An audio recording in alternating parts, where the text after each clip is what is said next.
चली चली गणपति मंदिर भोर हो गई, चली चली गणपति मंदिर भोर हो गई। देखी पूजा हो, देखा पूजा के थाली भोर हो गई। अरे वो खाती एगो फरमाइश है बा, कह दे आई भसुर जी आई एबे जागरण में मैं जा बाकी भोजपुरियो तनी मनी होई तो पले गीतिया होई तब का इहे के बाकी जाना तनी को फरमाइश से कहत जगह छोटे बाबा के बुला के एगो फरमाइश तेरा कह दे जानते का कि छोड़ा छोड़ा छोड़ो छोड़ो। देखिए ऐसा ना करके चाहे कि उमंग में कुछ खराब हो जाए, मैंने भक्ति होके चाहिए बस बस बस मैंने एक आध लाइन में पहले दिखा पूरा ना चाहिए ले और ओपी पांडे यानी को प्रकाश पांडे जी की तरफ से ये बहुत बहुत का पुरस्कार है हमारे तरफ से लाख लाख धन्यवाद। श्रीमन्नारायण कितनी तकिना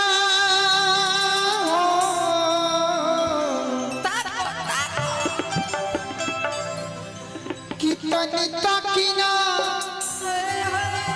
अरे अंगनवा वाह देखी गोड़ की गोतनी रौरा गईली हजार हो गई जिया हो बड़ के भाई कि छोड़ा छोड़ा करेंट का मारता तार होने बाद ट्रांसफार्मर भी देखे कि छोड़ा छोड़ा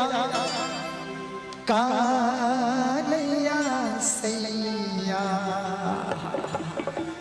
और हो गई हाय हाय हाय कि छोड़ा छोड़ा कालिया सैया और हो गई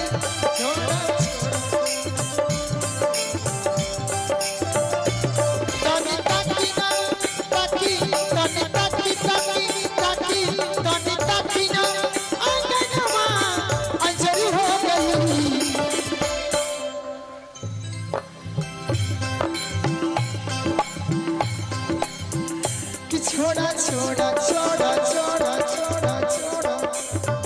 कि छोड़ा छोड़ा कालिया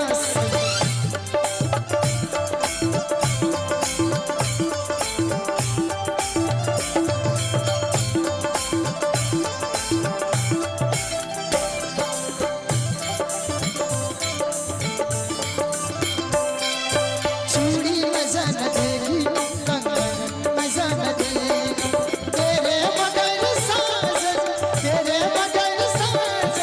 सावन मजा न देगा।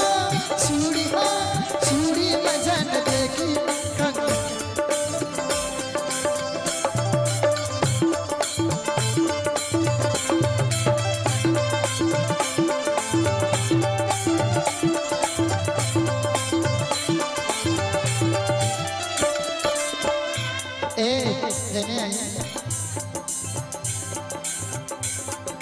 तने ना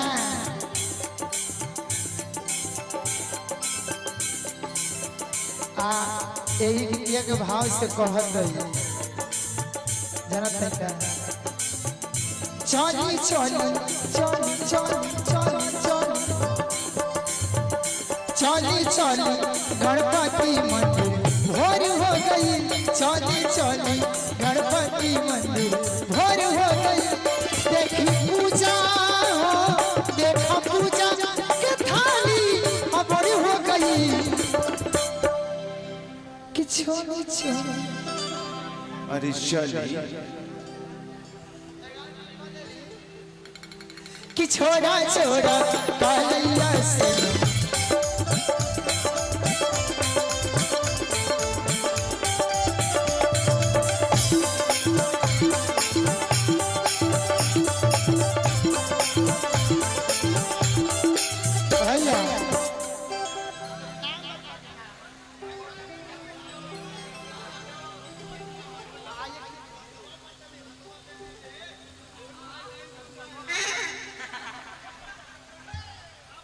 Nama